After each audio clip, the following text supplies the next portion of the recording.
Okay, magandang araw po sa lahat mga boss. Narbacan, Ilocos Sur Project Part 2. So yung Part 1 po ay pinakita po natin yung 3D animation po doon. So ngayon nakapagbagbag na po sila ng kisame. Yung dating kisame niya, nabagbag na po natin. So ito na po siya ngayon mga boss. Ayan no. So pre-frame na po tayo. Yung ibang mga nabagbag natin, kailangan po natin scaffolding.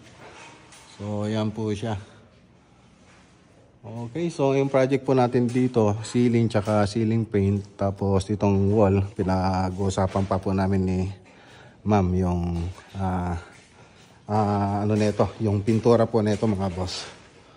So ayan lang. So maikli lang naman tong video natin.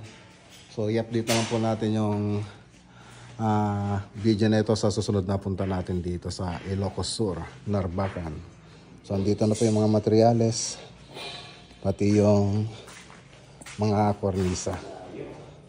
Okay, so kita-kita po tayo sa susunod na vlog mga boss. Magandang araw po sa inyo lahat at God bless.